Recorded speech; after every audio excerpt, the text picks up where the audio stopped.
нууцлан сонсогч байна. Заяаны хантайгаа зам дээр таардаг гэж үнэн шүү. 2019 оны 6 сарын 1 өдөр ажлынхаа хажуугаас такси барьлаа. Чингис орноо гэлээ. Тэгсэн тэнгис дагуулж явдаг хүн байгаа юм биш үсттэй гэж үдэж байна. Байхгүй л гэлээ. Араас нь шилэн хүзүүг нь л хараад яриад байгаа штеп би чинь. Миний сонирхдаг төрөл огт биш. Үсээ хуссан халзан толгойтой мотоциклтэй бирхүү залуучууд байдаг да. Яг тийм залуу шиг харагдсан. Буугаад мөнгөө төллөө уцаа өгчгөө л гэж байна. Гэхдээ би яарсандаа ч юм уу эсвэл эгзгэн таарсан болоод ч тэр юм уу юм бодлого зүгээр л дугаараа өгчихсөн. Уг нь танихгүй хүнд дугаараа хамаагүй өгөөд идэггүй л дээ. Арга хэмжээний дундуур танихгүй дугаараас хэд хэдэн удаа дуудлага ирж байна. Би ч тоосонгүй. Маргаашнаас нь харин өдөр бүр дөрвөн мөртшүүлэг ирдэг боллоо. Уншаад л орхино. Хариугт өгөхгүй. Сарын дараагаас хизээ мессеж ирэх бол гэж хүлээдэг боллоо. Тэгж яагаад би өөрөө залгаад уулзсан да. Нэг өдөр хөдөөнөөс айраг ирсэн гэж байна. Би чи айраг нуухсгүй дуртай хүн.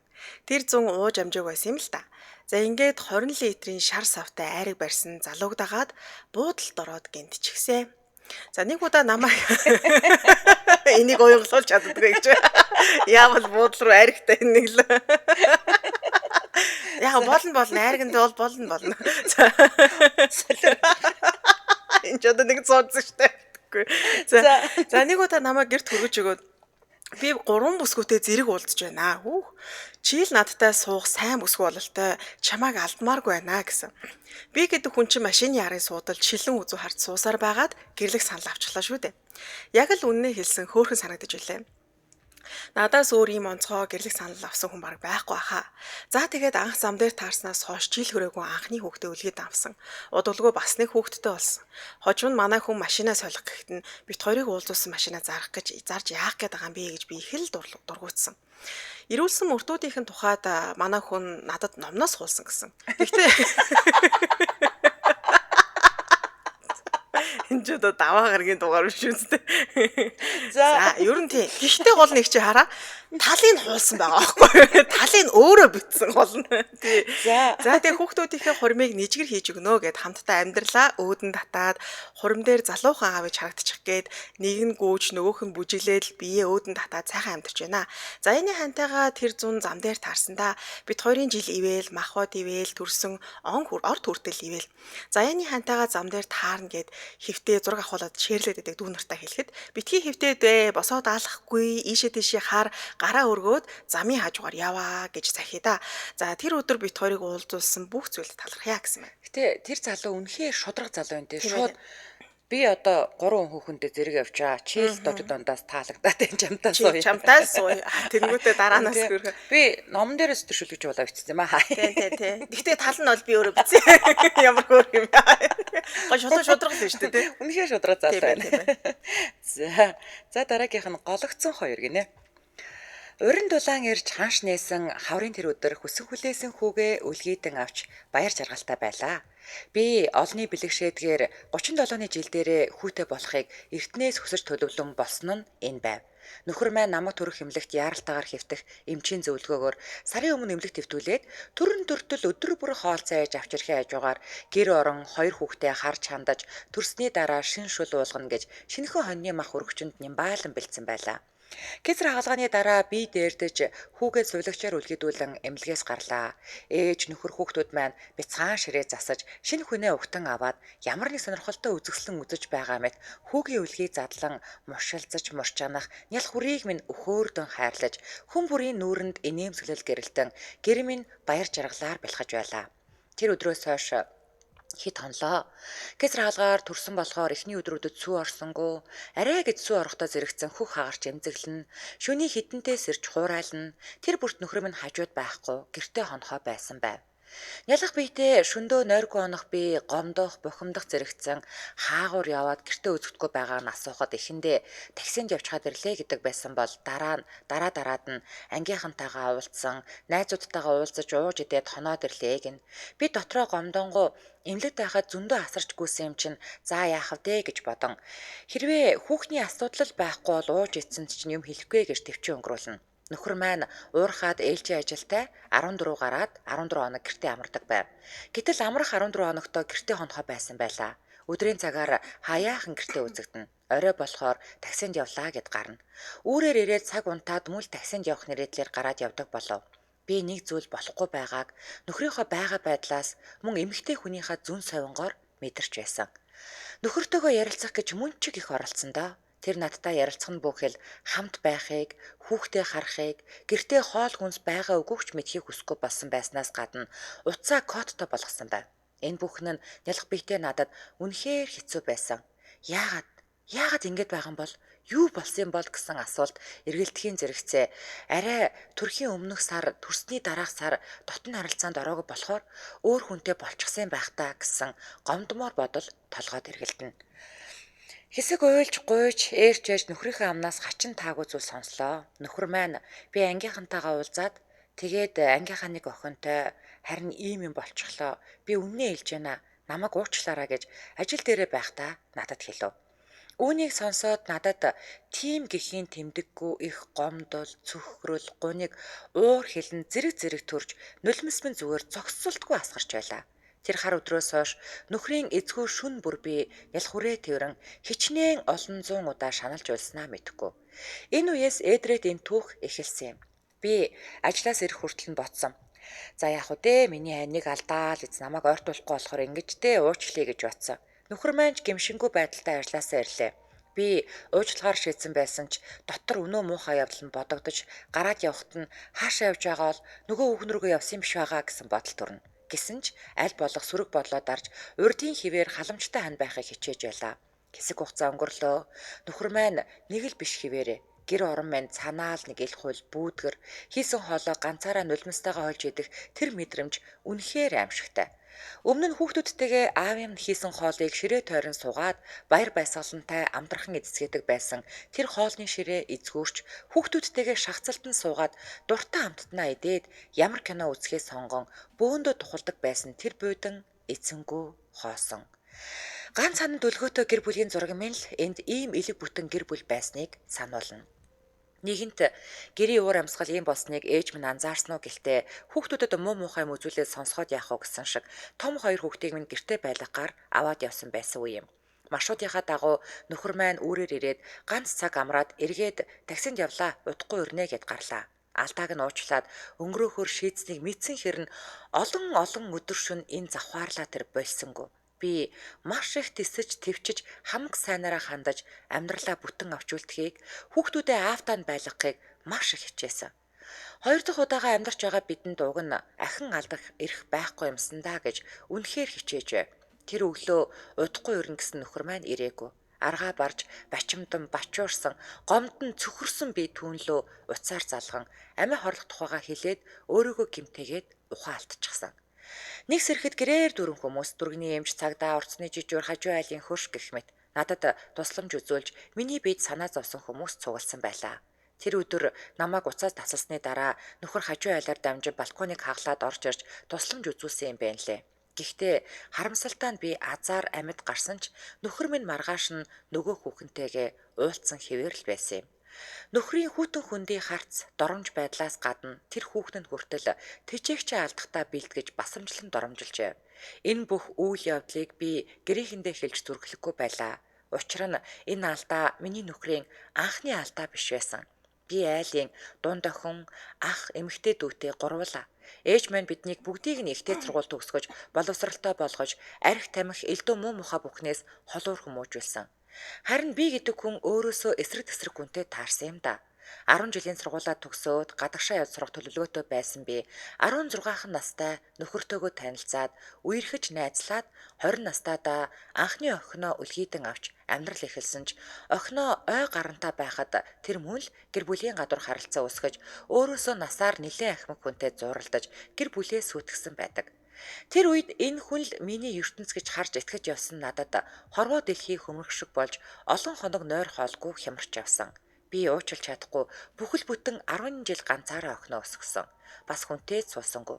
Яагаад гэвэл уучлж чадахгүй голдоо ортол гомцсон ч анхны бүхэн минь тэр байж хайр минь хിവэр байсан. Мөн хайрын минь илэрхийлэл охин үрээ бодоод хойд эцгийн нүур үзүүлээгүй юм. Эхний алдааныхаа дараа мэдээж уучлаач хамт амьдрий гэж өргөлж холбогддог байв. Намайг нүур өгөхгүй болохоор эмэгтэй хүнгүй удаа явж чаддгүй хүн аль хэдийн хэд хэдэн хүнтэй уулзарч хүүхдтэй болж заримтаа амьдарч агаад тэр амьдралаа орхин эргээд ирсэн.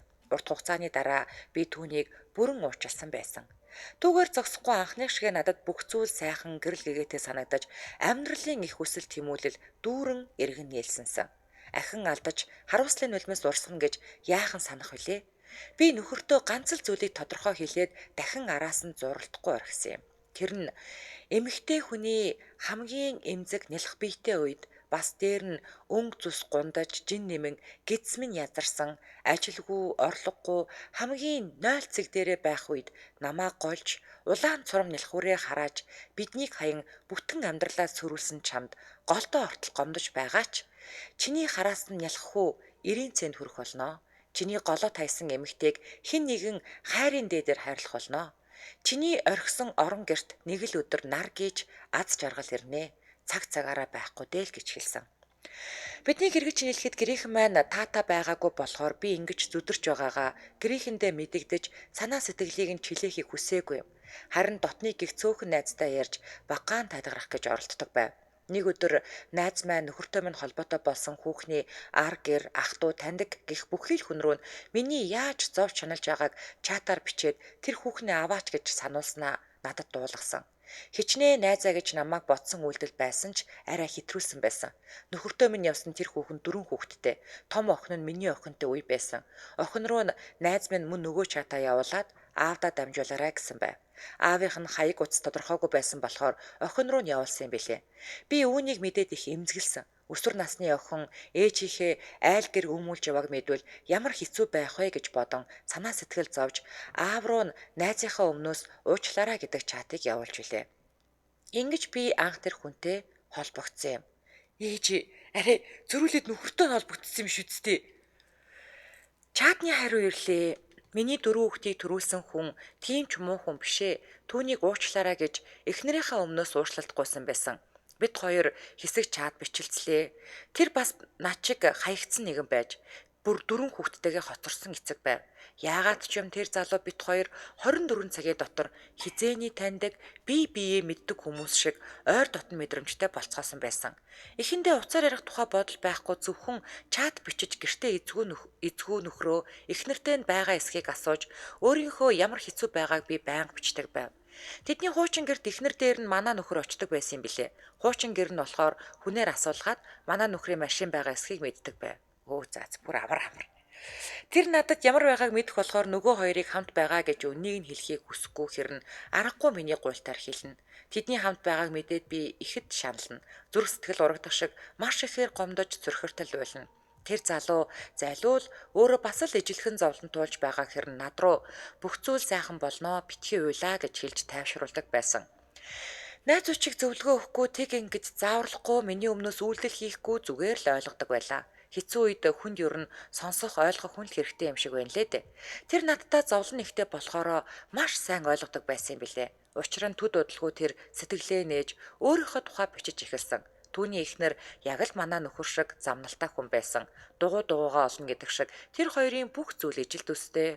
Өөр хүнтэй сууж явснаа эргэж ирсэнд хүртэл адил байсан.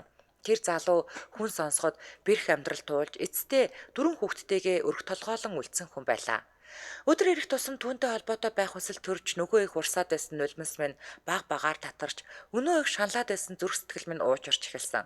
Бид хоёр тэдний тухай яриахаа багасгаж шал өөр бүр хаа хамаагүй төсөөлийн зүйл ургуулan харилцаж өрүүлжлүүлэн ярьж инээлтэн би бинийхээ тусламжтай зүрх сэтгэлийн шархаа эдгэж байгаа юм шиг л тэр миний эм чимшиг намайг ангааж байв. Уцсны дугааруудаа хадгалах болвоо. Юу гэж хадгалах гэж байна гэсэн чинь чи надад хань болж байгаа болохоор хань гэж хадгалнаа гэж билээ. Ингэж явсаар нэг удаа би чамд итгэж болох уу?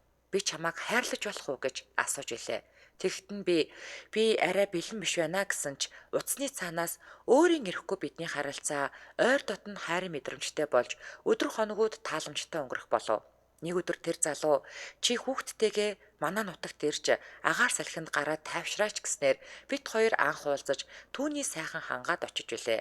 Хотоос явсаар орой очсон. Нэг байшин бэлдсэн байсан. Байшинд хүүхдээ унтуулчаад гадаанаас суухад зөөлөн салхи сэвэлзээд, мод навчны чимээ сонсогдоод, агаарын сайхан тэндэл байгаа мэт тансаг үнэртээд өөрийн ирэхгүй ямар сайхан ангавэ гэж дотроо биширч байлаа. Тэр надад юм нүмергөөд миний хажууд суухад нь нэг тийм хамгаалагдсан мэдрэмж төрж бит хоёр нэг нэгнээ маш их сансан хүмүүс шиг тэврэлдэн хэсэг сууснасан.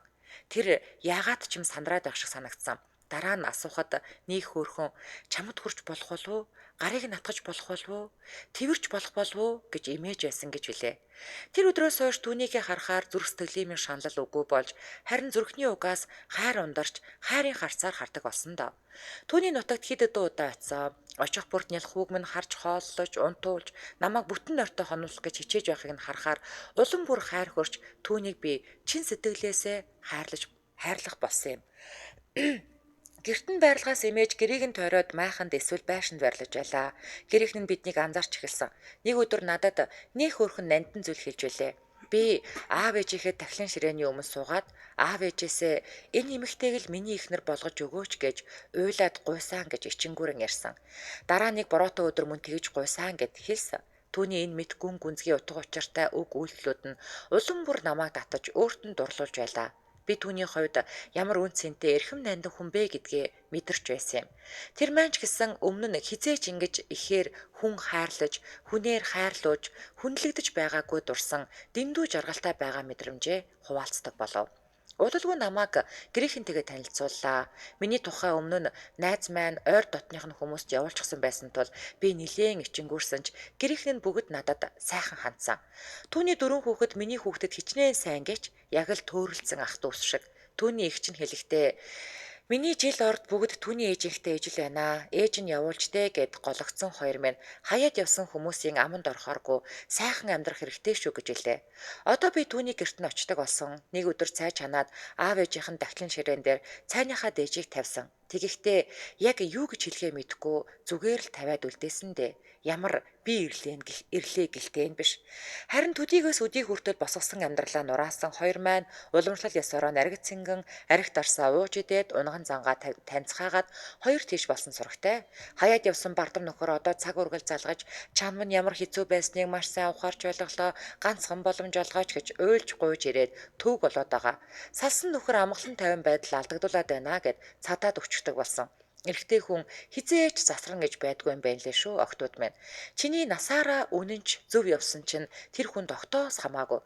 Чи түүний хувьд үн цэнгүй нэгэн болно. Тиймээс тарыг нь таньсан бол эртхэн өөрийгөө бодоорой, өөрийгөө хайрлаарай. Гинэ. Ямар сонио ээдрээтэй Тийм байгаа. цаацлсан түүх Яг вэ? кино шиг түүх үлээ. Би бас өдөр уншиж байхдаа тэгж бодсон шүү дээ. Би бүр шок ёо. За За хоёлаа шокносоо гараад хамтраач тавьчихсан. 12 цаг 28 минут болсон. Нэвтрүүлгийн маань хамтран ажиллагчаар Апо компани 19 дэх жилдээ зохион байгуулж байгаа Oktoberfest шинэ ургацын шинэ айргийн баяр хамтран ажиллаж байна. За 100 жилийн түүхтэй Апо компани 19 дэх жилдээ шинэ ургацын шар айргийн баяр Oktoberfest-ийг зохион байгуулж байгаа юм байна. За ер нь хамгийн сайн шар айраг юу вэ гэж Google Trend-ээс хүмүүс их хайдаг гинэ. За мэдээж яг энэ асуултанд бол тэгээд юу гэдэг зуны уйлрал болон баярын өдрүүдэд үеэр бол бүр огцом илүү асуудаг юм байна. Тэр үеэр сайхан ууж идэх л хаалт. За тэгээд яг сайхан үйлдвэрээс шинхэн гарсан шар айраг бол хамгийн сайн шар айраг гэж хэлэгддэг юм билээ.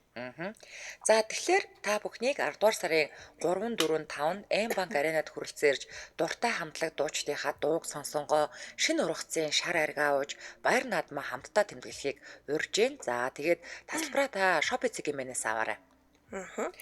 За дэлгэрэнгүй за тийм болсон. За ингээд нэвтрүүлгийн хэлчихсэн ч байхгүй. Нэвтрүүлгийн хамтран ажиллагчаар 100 жилийн түүхтэй Апо компани 19 дэх жилдээ шинэ ургацын шар айргийн баяр Oktoberfest хамтран ажиллаж байна. Баярлалаа. За урьдчилан дараагийн түүхийг уншъя. Би тэртээ 16, 17 жилийн өмнө анхны хайртайгаа очирч байсан юм. Тэр үедээ халтхан үерхэд болсноос хойш холбоогүй хэсэг байсан ч сошиал хаягийг нь олоод нууцхан харж агаад дахин харилцаж эхэлвэ. Би ч тэр хүн ч гэсэн аль аль нь л Монгол байдгүй болж тараад харьцаад л би ч н оюутан хүн төгсөөд заавал Монголдо очноо. Тэгээд уулзнаа л гэдэг байсан. Нэг өдөр тэр маань миний байгаа улсад ирэхээр болсон гэдгийг надад дуулгалаа. Тэгээд бөөн баяр болсон. Тэгээд л догтлоостай уулзахын өмнөх шөнө учиргүй юм хумаа бэлдээд цэгцлээд бэлдэж суусраагаад нэг мэдэхтэй цаг харсан чинь шөнийн 4 цаг байсан. За гял унтий өглөө 9 юм уу 10 хавцаа ирнэ байх гэдэл унтсан. Маргааш нь байхгүй нам унтчиж. Нөгөөх маань сэрвүү, юу болваа, яасан ийсэн, юу хийж байна гэдэл баах юм бичгсэн. За ингээд яарч хувцлаад л тогтолж уулзваа. Сандраад л орон гарантаад л их юм болсон. Явж оройн болж би чинь баар үзүүлнэ гэдэл гэрээр орж хувцас солиодохыг болоод хамт явлаа. Тэгээд манай гэрээ ойрхон цэцэрлэг түрээлэнгийн голоор хойшоо харж алхаад л тэр хаваараа танилцуулаад ангалдсаж хагаад нөгөөх маань гинтэн хүү гэхийн завдалгүй би урагшаа хараад мод нүрээрээ мөргөчлөө. Байхгүй нэг хацар бүр зулах янгнаад л хорсоод л амар өвдсөн гэж ихтэйхэн. Нөгөөх маань яана зүгээрүү гэдэл асууад байсан. Би яхаа бандсан хүн зүгээрээ за гялс явъя л гэлээ. Гэрлүүгөө орлоо харсан дайжгүй. Баруун хацар жоохон ягаан дөө өнгөтэй нилээн том зулгарч хаж. Нэмж будаад л гяс гарлаа. Хаяа асуугаад л байна. Гайгүй юу хайрх уу гэдэл. Тэгэхээр нь би үгүй зүгээрээ л гэсэн. За тэгээд явж орой манад орж ирээд унтцгаагаад сэрээд би 0 ороод харсан чи юу вэ? Oh my god. Нөгөө хацар чинь бүр юм цайвар ягаан өнгийн уулаа өнгөтэй болцсон. Бүр шок. Шүнжэнгөө бааранд ийм царай үзэстэй явсан гэж утгаар л бүр үнэхээр аимшигтай байсан. Тэгээд л надаас байн чи зүгээрүү гэд асуугаад байсан юм байлээ. Би ч 0-оосаа гарч ирээд нүүрлүү нэгцэлж харж чаддгүй ичээд энэ улаан халзан хацраа хаашаа нуух хөлөөдэй гэж бодогдоод нөгөөх маань яана гайгүй юу л гин тэгэхээр нь би тиймээ л гэлээ. Анхны хайртайгаа 16 жилийн дараа уулзахдаа хитрхээ догдолсноосоо болоод мод хүртэл мөргөж одоо болохоор нэг халууцгаар хамрна хацар нэг улаадаг болцсон гинэ. Тэгээ анхны хайраа яасан бэ гэвэл тэрнээс хойш зөндөө уулзсан ч хол газрын хүмүүс бол хэцүү юм байлээ. Тэгээд нутаг утаснаас хойш бол халтгаан холбоотой яваа л гэсэн байна. За. Нэг тийм ягаан том улаан хацрын дурсамжтай л үлдсэн юм байна шүү дээ. Ер нь бол тий. Гэхдээ одоо бол яг нэг жоохон холбоотойгоо гэхээр цаашдаа бас юу ч болж магадгүй тий. За Баска гэдэг сонсогч байна. Хайрын түүхэн. Анхны хайраа үлгэрийн мэд өөрийн болгосон нь гинэ. Их сургуулийн амьдрал ажил хичээл хоёрын дунд 13-гаа хууртал зүтгэхийг шаардаж байлаа. Өдөр нь хичээлдээ ярах, оройн хүнсний дэлгүүрийн кассан дээр зогсох. Тиймээс үерхэл хайрын тухай бодох завч байсангүй эмэгтэй хүний гараас ч барьж үзээгүй юм. Гэвч нэг өдөр бүх зүйл өөрчлөгдсөн юм. Кассан дээр ярьлаж байтал хаагаар нэгэн охин орж ирэв. Түүний царайнаас гэгээ засарч ертөнц бүхэлдээ гэрэлтэд ирэх шиг санагдсан. Төлбөрөө төлөөд гарахтаа баярлаа хэмээн даруухнаар нэмслэгтэл миний зүрх догтлон түг хийн зохилж тэр мөчөөс эхлэн өдрийгч шөнийгч зөвхөн түүнийг бодож өнгөрүүлдэг болов. Маргааш насны эхлээд би хаалга онгон ор хүн бүрийг нүд салгалгүй хардаг боллоо. Хэн нэгэн орж ирэх бүрт эзний хүлээсэн гүлэг шиг догтлон харна. Харин тэр орж ирэхэд сайн уу гэхээс өөрөө хэлж чаддаггүй. Өөртөө хичнээн олон удаа уурлаж бухимдсныг хэлэх ч аргагүй. Тэгтэл нэг өдөр тэр өөрөө надтай яриа өдөө. Facebook хаягаа өгөөч гэж хэлэх тэр мөчөд би чихэндээ ч итгэсэнгүй. Ийм хөөрхөн охин надаас хаяг асуулаа гэж юу гэж өөрөөсөө асуусаар өөрийнхөө хаягийг өгсөн юм. Гэвч хүсэлд ирсэнгүй. Хэсэг хугацааны дараа би дахин дарахад охин над руу харан чиний нэрийг буруу сонсоод олж чадаагүй гэхтэл бүх зүйл тайлагдсан мэт санагдав. Тэгсэн хэрнээ би дугаарыг нь авахаа мартаад бидний зам дахиад л салсан юм. Нэг өдөр би бараагаа зөөж явах замдаа санаанд багтамгүй учралтай таарлаа. Замын эсрэг тал тэр охин дүүгийнхээ гараас хөтлөн зогсож байв. Би баярлсандаа машина зогсоогоод буух гэтэл зориг хүрхгүй сандарсаар эцэст нь арай гэж буулаа. Харин тэр намайг инээмсэглэн хараад зогсож байсан. Цаг хугацаа гинт зогсчихсан мэт санагдсан ч би ганцхан ч үг хэлж чадалгүй буцаад машиндаа суугаад явчихсан нь надад үлдсэн хамгийн гашуун дурсамж байлаа. Түүнээс хойш охин дэлгүүр дахин орж ирсэнгүй. Их сургуулаа төгсөх цагч болчихсон байсан тул бид дахиж уулзалтсангүй. Амьдрал минь өнгө будгаараа биш нэгэн хэвийн хар цагаан зураг шиг үргэлжилсээр 4 жил өнгөрөв. Гэвч хувь тавилан дахин биднийг ойртуулсан юм. Цагаан сар болоход хамаатнуудаа залгууж яваад дотны эгч маань миний арилж байсан дэлгүүрийг хариуцдаг болсныг сонслоо. Би түүнээс нууцаар охины тухай асуухад эгч маань нэмсэглээд тэр охин одоо ч дэлгүүрээр орж ирдэг шүү гэхэд нулимс өөрөө ирэхгүй цэйлгэнэ.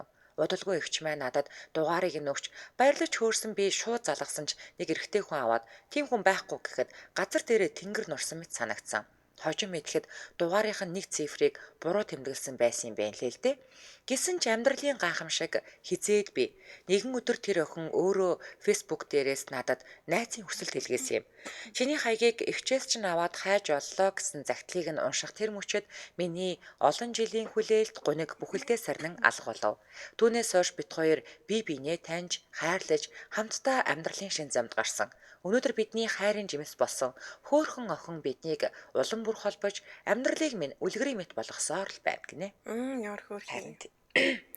За дараагийн түүх нэрээ нуцлан сонсогч унших өдрийн минь чамдаа хайртна гэсэн байна. Цагаахан дурсамж 2012 он оюутан болоод би Эрдэнэт хотод шилжин ирж 2 дугаар курст автоангид ирсэн орлоо. Шинэ газар, шинэ анги, танихгүй олон оюутны дунд дотор байранд ганцаараа амьдрах эхний өдрүүдэд бол их л хэцүү байлаа. Чимээгүй ганцаардах сэтгэлтэй л өнгөрүүлдэг байсан юм. Нэг өдөр ангид маа нэг залуу инээмсэглсээр орж ирлээ. Тэгээд сайн уу намайг тэр гэдэг. Би танаа анги гэхэд гараа сунгав. Тэр мөчөд би дотроо ямар хөөрхөн залуу вэ гэж бодож илээ. Цаг хугацаа өнгөрөхөд олон залуу надад дотносхийг хүсэж санал тавьж байсан ч би бүгдд нь татгалцсан юм. Учир нь зүрх минь аль хэдийн ганцхан хүнийг л хүлээж байсан тэр залуу. Нэгэн дулаан өдрийн үдээс хойш утас гинт дуурч би чихвч авлаа. Тэр залуу нэмсгэлэн дооров. Сайн уу? Чи яг одоо завтай юу? Чамтай нэг юм ярих гэсэн юм гэлээ. Би ч мэдээж юу болсон юм гэж жаахан доглонгүй хариулсан. Би чамаас нэг юм асуух гэсэн юм аа. Чи надтай үерхийг зөвшөөрөх үү гэсэн. Би яагаад ингэж асууж байгаа юм гэж инээмсэглэн хариуллаа. Тэгсэн учир нь би чамайг анхаарал л мэдсэн. Зүрх минь чамд дурлсан юм шиг. Тэгээд удаан хүлээсэн бас зөндөө бодож байж шийдлээ гэсэн. Зүрх минь маш хүчтэй цохиолж инээмсэгэл тодруулан за тэгвэл зөвшөөрч байна гэж хэлсэн. Тэр минь шууд л би чамайг яг одоо хармаар байна гэж хэлээд инээмсэглээд автобусны буудлаас дотор байр хүртэл гүгээд түрээд ирсэн. Тэр мөчөөс бидний цагаахан хайр эхэлсэн юм. Бид удаан үерхээгүй сар гаруул хамт байсан. Тэр нэг сар миний зүрхэнд насан туршийн хамгийн дулаахан, хамгийн ариун дурсамжуулж үлдсэн. Хацар дээрх ганцхан үнсэлт, анхны ичимхий, инээмсэглэл энэ бүгд одоо ч миний дотор гэрэлцээр л байдаг. Яг юунаас болж салснаа дурсмааргүй байгаач чи минь энэ хэсгийг уншвал намайг таних үзье. Оюутан цагийн хайрт минь, залуу насны минь үерхэл минь чамдаа аз жаргал хүсье, зориг гарган бичлээ гэсэн байна. Ямар гоё юм те. Оюутан цагийн хайр гэж байна. 10 жилийн хайр гэж байна. Ядраг. Янз янз шүү. Нас насны хайр гэж байна. За Улаанбаатар хотод 12 цаг 37 минут болсон. За нэвтрүүлгийн мань хамтран ажиллагчаар зогсоолын төлбөрөө Токиогоор төлөх бүрд бэлэгтэй гэд Tokyo application хамтран ажиллаж байгаа. За Токиогоор зогсоолын төлбөрөө төлөх бүрт он дуустал бэлэгтэй байгаа юм байна. За бэлгэн зогсоолын төлбөрөөс 10% шууд хөнгөлүүлэх, за дата ирэх байна, power bank түрээслэх ирэх гээд тэгээ дээрэс нь топ моторсын хямдралтай одоо үйлчлүүлэх эрхүүдээс сонгох боломжтой юм байна. Сонголт бол их хариумтай. За тэгээд дээрэс нь Петровс, Сод Монгол, Эм-ойл, Эко-ойл зэрэг шатхуун түгээх станцаар үйлчлүүлэхдээ та Tokyo кредит ашиглан төлбөрөө бас зээлэр төлөх боломжтой юм байна. За ер нь бол хотын төвийн ихэнх газрууд яг нөгөө нэг Tokyo application-ыг уншуулад нөгөө зогсоолын төлбөрөө төлдөг штэ тий. Айгу амар байдаг. Ер нь айгу амар байдаг тий. За тэгээд нэвтрүүлгийн мань хамтран ажиллагчаар зогсоолын төлбөрөө Tokyo-гоор төлөх бүрд бэлэгтэй гээд Tokyo application хамтран ажиллалаа. Баярлалаа. Өдөө хацар нэвтрүүлэг радиогийн 20 дугаар студиэс хайрын түүхээр үргэлжлэв. Ирхэм сонсогч танд хүрч байна. Дараагийнх нь нэрээ нуцсан сонсогч байна. Налгар зууны өдрүүд үргэлжилсээр л хөдөөний жаахан охин хотод ирж эгчийнхээ дэлгүүрт суудаг байлаа. Эгч маань 2 хүүтэй, тэр хоёртой байн хамт байдаг. Урд хашааны өндөр хахад нэг л мэдхэд дурлцсан байсан. Дурлсан гэдгээ өөрөө ч мэдгүй. Нэглэг санаа алдсан бодол дарагцсан хүн болчихсон байсан. 8 сарын ихээр нутаг буцах болоод хувц цунраа бэлдээд эгчтэй яриад сууч байтал эгч чи хүнд дурлсан юм уу? Нэг л сонирн байна да гэхтэл анх тийм байна. Би чинь дурлжчихсан юм байна гэдгээ мэдсэн. Ядаж маргааш нь нутаг буцах гээд байдаг. Тэр үед шорон замаар 300 км явж очдог байсныг ч хэлэх үү. Мөддөө буцаж ирч чадахгүй, харж чадахгүй гэж бодоод л бөөн шаналсан хүн нутаг буцлаа. Аав хөдөө явчихдаг, ээлжийн ажилтай ихэнх цагийг ганцаараа л өнгөрөөнө. Гэртээ хараад 3 хонлоо нөгөө ах бодлоос гарахгүй. Тэгээд нэг өдөр ээжэд би буцаад хот явлаа. Ахаа жаахыг эгчд тусуулж дэлгүүрт нь сууж агаад хичээл орох төхүүлээд ирнэ гэд хэлтэл ээж жашгүй тэгэл гэж байна. Бөөн баяр маргааш нь замын ундаанд суусаар хотын зүг тэрнийхээ зүг баяр хөөртөө нарахгүй явлаа. Очоод хэлж чадаагүй. Нөгөөх маань ч намайг хөөе бацаана миний дүүл гээстэй. Нэг өдөр зориг гаргаад ахта хэллээ. Ахч юу балаараад байгаа юм л гэж байна. Би ч гандан болохгүй агаа. та намайг өөрт нь сайн гэд хэлээд өчгөлдөө гэж гуйгаастай ах. За ямар ч байсан би хэлээд үзье л гэж байна. Тэр шөнө нойр хүрээгүй эгч нөхөртөөгөө хөдөө явцсан ах тэр хоёр хамт тоглоод тонсон юм. Хилсэн болов яасан бол гээл догтлоостой хүлээгээстэй ашгүй маргааш нь болж хамаг гой дээрээ тавиал баг нааштай байвал шууд үерхий гэж гуйх гээд байгаа мó хаашаа. Ага юу алсан гээл асуусан чинь чамайг дүүгээл гэж боддог штэ юу хайр майр гинэ. Миний дөө одоо март гэд. Өдөш. Йоо ямар гизүү хороо. Тэр үед хуйлал гомдоод бөөн шандал агаач ажилдаа гэд хэд хоног байрлаж ажиллахаар явсан. Эмээгийнх нөгөө өндөр ахын урд хашаанд байдаг гэсэн. Эмээтэй ойлгох нь үлдсэн. Тэр өдөр дэлгүүрээ хааж байгаад бүтэн өдөр уйлж унтсан. Маргаашнаас нь уйлж унчих минь гайгүй болсон ч нөгөө ахыг бодоостой. Дэлгүүрт юу ч болоогүй юм шиг орж ирээл юм аваад гарна. Би ч нэчих гомдгын хажуугаар харахаар уйл маарч юм шиг хаашаа чамаагүй ороод нуугдч маарч юм шиг нөгөөх маань бол тоожж байгаа юм алга. Утсан ч нөгөө ах маань ангийнхаа нэг охиндоо өрхөж байгаа гэж сонсогдсон. Тэгээл анхны хайр минь бүтсэнгүүгээл мартахаар шийдсэн нөгөө охин нь баян гэрийнхэн гадаа ирж дуудаастай тэр хоёр хамтдаа явж байгааг хараад их уур хүрнэ. Нэг ч удаагүй нөгөө охиноос салцсан байсан. Хичээл орохч төгсөн хамт тоглодог цагийг өнгөрөөдөг найз маань бас нөгөө ахад сайн болцсон энэ гэл тэр үедээ их л од залуу байсан. 8 дугаар сарын 21-нд орой ах гинт хашааны гадаа дуудаал нөгөө өндөр ахын нэрийг хэлээл одоо чамд нэг юм хэлнэ. Чи тэгээ битгий үгүй энтер гэл маялаад байгаараа гэж хэлчихэл явдаг л. Нөгөө өндөр ах ч ирлээ. Янз бүрийн юм ярьж сууж байгаа л би чамд сайн хойлоо үерхий дээ. Би ч гайхаастай, баярлаастай, догдлоостай тэгсэн ирнэ. Манай найз танд сайн гэсэн. Би тантай үерхэж чадахгүй энтер гэл тэгсэн чинь нөгөө ах бит хоёрыг гол гэж бодъё. Тэр бол зүгээр л нэг зүв. Хизээж бит хоёрын голоор орч чадахгүй. Хөөх юм бэ хүүхдүүд. Бид тэрийн хайранд юу цаад болохгүй гэд. Тэгэл тэр өдрөөс хойш бид хоёр үргэлж ирсэн юм да. Тэр үед би 13 таа, харин тэр 15 таа байсан. 7 оноод л бич хөдөө хичээлдээ явсан. Тэр үед Facebook чат энтер байдгүй байсан юм а. Бид хоёр өдөржин л уцаар ярьж мессеж өчтдөг байлаа. Бид хоёр хаяа хоёр биендээ туннаа хэсэг холбоо дасран намралт болгоноороо би хотод эмээгэндээ очиж ямарна. Бид хоёрын үерхлийг хоёр гэрийнх маань бүгд мэддэг болсон байсан.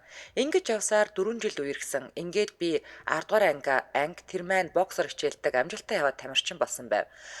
Сургуулаа төгсөөд нэг жил сураагүй завсарлаж боксер хичээлсэн юм л да. Завсарласан жилдээ эрүүл мэндийн шалтгаанаар бокс орхиж өвлөөсөн давталханд явж эхэлсэн. 2 сарын 14-нд цагаан сарын амралт хараад ирэхэд зөндөө олон альпен голд миний дуртай амттангуудыг бүгднгийн аваад хадгалсан байснаа өгсөн. Өдөр болгон хоолны мөнгнөөсөө нэг амттаа аваад хадгалцдаг байсан юм байна лээ. Хүний сэтгэл гэдэг жаахан зүйл дээр ч ундарч байдаг нь гайхалтай шүү.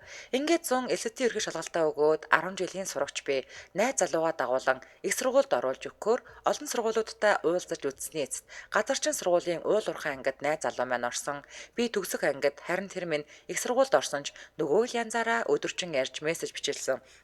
Ахин нэг жилийг авч би оюутан боллоо. Тухайн үед Батлан хамгааллын их сургуульд орж эмээгэндээ суух болов.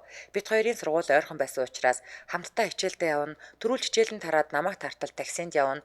Ингэж явсаар хаварч боллоо. Нэг өглөө босоод ирсэн эмээч сайхан цувь ичгч эдэх гэсэн нэг л бишээ. Үнэрийг нь аваад дотор муухараад ингээл би нэг л биш байгааг мэдээд тест аваад үтсэн. Тодоос тод 2 зураас.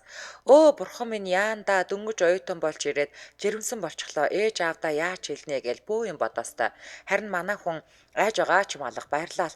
Өө би ээж аавдаа хэлчихнэ гээл би ч болохгүй гээл нууж авсаар хагаад 5 сар өргөцсөн.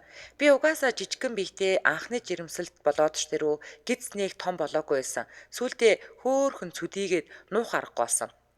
Манай хүнч ээж аавдаа хэлж ээж нь манай эмээтэй уулзсан. Эмээч ээжэд хэлэхээр болоод ихч эмээ хоёр сууж агаад ээжтэй уцаар ярьлаа. Ээж бөө шууд л хот руу ирсэн. Би өөрөө ээжийнхээ 19 насн дээр гарсан юм л да. Ээж залуу насаа хүүхдэд даруулж өнгөрөх гээе сургууль соёлоо яах гээ ахуулна гээл тас загнасан. Би ч үгүй гээ гүрийгээл ээж нутаг буцлаа. Тэр өдрөөс хойш ээжтэйгээ уулзаагүй 3 сар болсон. Сүүлдээ ээж бууж өгсөн. Угаасаа ч хитрхи оройтсан байсан. Ингээд 9 сард нь томоо гэцтэй хичээлдээ явж эхэлсэн. 7 хоног яваад эмчтэй үзүүлсэн чинь төрөх болсон байна гэд нутагтаа ээж аав дээрээ очиж бит хоёр 2015 оны 9 сарын 16-нд анхны үрээ үлгийдэж авсан. Ямар гоё юм бэ? 13 настайгаас үерхсэн шүү дээ. Тийм. Өстө хөөх юм. Төрөөд сургуулаасаа завсарлаагүй 3 сарын чөлөө аваад өргөжлүүлээд сурсан. Нөгөө их уурлаж эсэргүүцэж байсан ээж маань хүүхдээ өгч явуулахгүй санана гэж салхаа байсан. Ингээд хүүг маань хадмууд ахыг ч эмээ аав гэд бүгд л хардаг болов. Бид гурав чадмуудын амьдардаг байсан жижигхэн байшин тусдаа гарсан. Тэр маань ажил хийн, хажуугаар нь таксинд явна. Хүний ганц охиныг авч суучаад юугаарч дутаахгүй нэр төртөө авч явнаа гэж ээж аавд минь амласан. Тэр амлалтандаа ч хүрсэн. Өөрөө оюутан байж ажил хийж миний сургалтын төлбөрийг хүртэлтүүлсэн. Биднийгээ юугаарч дутаагаагүй төгсөөд шин төгсөгчд ажлын байр олдохгүй харуул хийдэг болсон. Тэгээд удахгүй мэрэгчлэрээ артаж алтны урхаад хөдөө 20 хоног ажиллаад 10 хоног амардаг ажилтаа болсон. Аавыг нь ажилдаа 20 хоногт нь хүүгээ хөдөө ээж авраагаа явуулаад өөрөө хичээлдээ явна. Ингэж явсаар би ч сургуулаа төгсөж нөхөр минь ч алтны урхаагаасаа гарч өмнө говьд уурхаад ажилдаг боллоо. Нөхөр маань мэрэгжилдээ ажилдаа сайн, удахгүй тушаал дэвшиж ахлах мастер болоод харин би уурхаад диспетчер болсон. Бид хоёр хамтдаа уурхаад ажиллаж хүүгээ ээж аваараа харуулна. 7 хоног амардаг байсан учраас бид гурав хөдөө ээж автагаа амьдардаг болвоо. Ингэж явсаар 2020 онд ахаад бяцхан гүнжээ төрүүлсэн. Би гэртээ байдаг болж нөхөр минь ажиллаа хийж тасралтгүй өсөн дэвшээр л байлаа. Бид аймагтаа жижигхэн байшин авч түүндээ өөртөө засвархийн 2 давхар болгосон. Бид хоёр гэрээ янзлахдаа бүгдийг өөрсдийн гараар барьж засварлан дараа нь ярих дурсамжаа бүтээсэн юм. 2025 онд 3 дахь гүнжээ үлгэдэж авсан. Нөхөр минь Монголын хамгийн том уурхай болох Эрдэнэс 5 толгойд инженер болсон. Энэ жил бидний 13, 15 настай эхэлсэн гинэн дурлал минь амьдрал болгон цэцэглэж, хоёулаа амьдралаа эхлүүлсэн бид 5 болж өртсөн. Энэ хугацаанд дандаа аз жаргалтай байсан уу гэвэл үгүй. Бид хоёр хаяа муудна. Би айлын ганц охин учраас ааштай. Харин тэр маань 5 хүүхэдтэй айлын баг хүү гэхэд их хүлээцтэй тайван хүн. Намайг яаж ч орилж цамнаж байсан дугуйл байж байдаг. Ер нь бид хоёрыг нэг нь уурлаж явах үед нөгөөх нь тайван хүлээстэй байхыг эрмэлздэг хүмүүс. Миний дүү гээд тоодгүй байсан өндөр ах маань одоо миний үгнээс гардгүй хачин халамжтай хань болсон. Амьдрал гэдэг үнэхээр баялаг сайхан. Хосууд минь нэг нэгнээ ойлгож хүндэлж ярилцаж чадсан хайрал хамгийн бат бөх байдаг юм шүү. Залуус минь хин нэгнийг хайрлавал хайрлсан шиг хайрлаж байгаарэ гинэ. Ямар хөөрхий юм Өстой гоё юм а тий. 13-т нүүдгийн би өндөр залуу гэхээр бодвол энэ бүр айхтар том болов гэсэн чи 15 таа байсан юм шүү дээ. Агаан чамайг сонирхдгүй. Агаан чамд хорцдно. Тэгжээснээ суучдаг өө. Ястай гоё дүүгэн тий. Тийм байна. За дараагийн түүх Ану гэдэг сонсогч маань бичсэн байна. Миний хайрын түүх гинэ. Намайг Б гэдэг. Би одоо 33 настай сайхан хань ижилтэй өсгөө байна. Гэхдээ одоогоос 2 жилийн өмнө л хүнтэй суухгүй, хайр гэж байдгүй гэж боддог байлаа. Би Монголд их сургуулаа төгсөөд Японд 4 жил сураад 1 жил ажиллаад эх орондоо эргэж ирэхээр шийдсэн юм. Хүмүүсийн л адил гадаадад өдөр шөнөгүй ажиллаж сургалтын төлбөр амжиргаан энтергээд өдөр шөнөөч ялахгүй дутуу нойртой амтын явсаар сургуулаа төгсөөд ингэж явсаар байвал нэг л болохгүй байна гэж бодогдоод гэр бүлээ санаад нутаг утсан юм. За тэгэл одоо л алаад өгье, дуртай мэрэгчлэрээ ажиллана гэдэл нэг л их хөөрөв амтан амралт авахгүйгээр шууд л эренгүүтээ найзтайгаа хамт хувийн бизнес эхлүүллээ. Бид хоёрт ажгүй л ажиллаж байлаа. Гэхдээ хүнтэй суух юмсан, хүнд дурлах юмсан гэж бас үе бодогдно. Тэгэл нэг өдөр ажил дээрээ байж байгаад эмэгтэйл хүн болсон хойно толинд харж агаад зураг дараад стори хийлээ. Тэгсэн нэг залуу сайн үгээд ороод ирдэг юм да. Зургийг нь үзсэн чинь миний сонирхол ёстой биш байсан. Дунд цэргийн нуруутай бондгордуу залуу байсан. Тэгэл за уулзахгүй юм чи гэж бодоод нилээн чадалдаг боллоо. Надаа байнга санаа тавина, өглөөний минь, өдрийн минь, орой минь гэдэл байнга хамт байгаа юм шиг сэтгэл төрүүлж тасаж эхлэвэ. Тэгээд 4 сараас 7 сар хүртэл чатлаад бийж дасаад уулзахаар боллоо. За явтаач уулзаад үзье гэж бодоод нэг өдөр уулзваа. Ажлын үүдэнд ирсэн байсан. Гараад утсан машин дотор байна шүү. Яг л Монголын 30 гарсан ах нар шиг тийм л залуу байсан. 30 гарсан ах нар ч гоё. За тэгээ бит хоёр яг л эртний танилуд шиг яриад явчихсан. Их дотн мэдрэмж төрж үлээ. Япон хоолнд орлоо, яриа сайхан нийлээд байдаг хүн таалагддаггүй гэдэг ч үлээ дээ. Нэг тийм зүйл байдаг штэ. Би ч уг нь өндөр залуутай суун гэж бодчихсон. Гэхдээ би өөрөө метр 50 см л да. Тэгээд нөгөө залуу маань маргааш нь шууд ажил дээр хоол аваад л хүрээд ирдэг юм. Би жаахан дөлөөстэй. Тэгснээ ичээд доошоо хараад надлууж харахчгүй хоолоо өгчөөл яваад өгсөн. Би энтэй ямар сонин залуу энтэй эрүүл биш юм биш үү гэж бодоостай. Тэгээд нэг л бишээ хэд уулзсан ч хажууд нь байхад тухтай сайн залуу гэдэл бодогдоод тэгтээ дуралдгүй. Романтик кино үзснийх юм уу бүү мэд. Би чамайг эр хүн гэж харахгүй байна гэд холбоог боллоо. Тэр маань би чамайг хүндэлж байна гэд гунигтаагаар л ойлголоо гэлээ.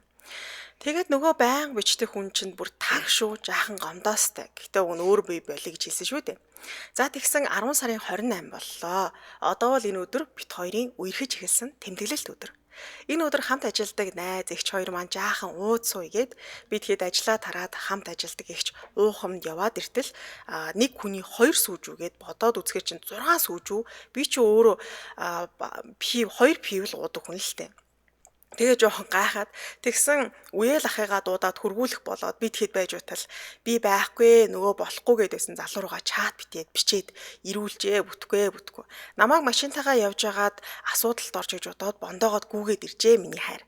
Тэгээд намайг гэрт хүргэж өгөөд би яагаад чат бичээгүй юм гэсэн чинь би өөрөө блоклцсон байсан гинэ. За өөрөө блоклчоод хариу чат ирэхийг үлээлсэн юм ш. За тэгээд тэр өдрөөс хойш хажууд нь байна. Тэгсэн харин миний бондгор залуу энэ л надаа өгж байгаа боломж юм байна гэж согтуу байхад минь үеийгээд хилүүлсэн байсан гинэ. Өөрөөр нь. Юу нь би сандгүй мөө тэгж хэлсэн ээ. Тэгээ тэр өдрөөс хойш намайг ажилд хөргөж өгч авч гадуур хоолунд идвэл одоод ч өвд чинь гээл зутан шүл, булууны шүл гээл хийж өгөө хоол гэж өгөө. Яаж яхад ажлаас гэр хүртэл бараг 2-3 цаг төгжрнэ. Тэгэл битуур чи машиндаа болцноо, ярих тусмал татагдаад би хаана хамаагүй санагддаг болсон. Гэхдээ миний хайр чин 90 кг-аас 70 кг болж чадсан. Ирүүл байх хамгийн чухал гэдгийг би бас ойлгуулсан юм шиг байна. Тэгээл хөөрхөн бондгор хайртаа баг багаар тассаар ямар сайхан хайртаа учирснаа ойлгож хүндлүү хайрлуулах тусам би хайртай болж эхэлсэн. 4 жил бэр гуйгаад намайг өөрийн болгосон миний хайр. Гэхдээ саяны хажуугаар саар гэж би 4 жил жирэмсэн болоод бид бөөм баяр болсон. 30 гарсан хойноо жирэмсэн болоод сайн анхаарах ёстой гэдгийг би мэдлэхгүй. Нэг сартай байхдаа хүүхдээ алдаа сэтгэлээ барьж дийлэхгүй уйлж агаад нөгөөх маань ч гэсэн хажууд маань уйлаад хоёлаа ахаад уйлахгүй шүү эмнэлэг тахтаа л уйлаа шүү гэж хэлээд тэрвэрлэж байсан юм. Одоо бид хоёр хамтдаа жаргалтай байгаа. Хажууд нь ийм сайхан хайр татам хөөрхөн бондгор хайр минь байгаад би байнга талархаж явдаг. Гэхдээ одоо миний хайр буцаад 90 кг болсон. Би бас 50-аас 60 кг болсон. Хамт байхаар гоё хоол хийж өгмөр санагдаад хэцүү юм элэ. Миний хайр хоол гэхээр л хоёр хөөрхөн нүдэнд нь инээмсгэл тодорхойл бөөн хайр. Би хизээч нас үед хүрсэн том залууг унтчааг нь хараад нялхуух чиг хөөрдөн гэж бодолгүй л явлаа. Хайртай шүү чамдаа эргэн аад танаа хамт олонд баярлаа. Байнга сонсдог шүү. Үнэхээр мундаг хамт олон шүү гэсэн байна. За баярлаа. Хөөрхөн түүхэн тий бас. Тийм ээ. За наран цэцэг магсрагч манай лайвнд орогдсон байна. Гэхдээ хайртай мөртлөө хоёулаа тэмцсэн хайр батбөх үлддэг байхаа. Хайртай гэсэн мөртлөө ажил хийх дургүй, идээ дунтаад байдаг амьсгалдаг хүнээс ийм гоё хайр гардаггүй гэдгийг үтсэндээ би чинь өссөн дэвшиж амьдрах дуртай, тэр хүн зүгээр л урсгалаар амьдрах дуртай. Ингээл зам нэлээгүү дээ гэсэн байна. За ингээд танд ч гэсэн бүтэлтэй, бүтүүлгүй, за тэгээ гинэн хонгор, сайхан дурсамжтай, нандин хайрын түүхүүдээ хайрын түүх гэж хаштагтаагаар манай үдээ ачир гүрүүт бичих боломжтой гэдгээ бас дахин дуулгая. За энэ хүрээд 2025 оны 9-р сарын 30-ны мягмар гарагийн үдээ ачир нэвтрүүлэг радиогийн 20 дугаар студиэс хайрын түүхээрээ шууд хүрээд өндөрлөж байна. За нэвтрүүлгийн маань хамтран явлагчаар зогсоолын төлбөрөө Токиогоор төлөх бүрд бэлэгтэй гэд Tokyo application за мөн Апу компани 19 дэх жилдээ зохион байгуулж байгаа Oktoberfest шинэ ургацын шар харигны баяр хамтран ажиллаа. Баярлалаа Чанцаа. Баярлаа. Өргөлөөл эрхэм сонсогчдаа манай Чанцаа Одко нарын хөтлөө өргөдөг гайхмаар ах нэвтрүүлэг хашин ихэн дугаарыг хүлээн авч үзэж сонсоорой. Дэлхийн монголчуудын MJL радио 88.3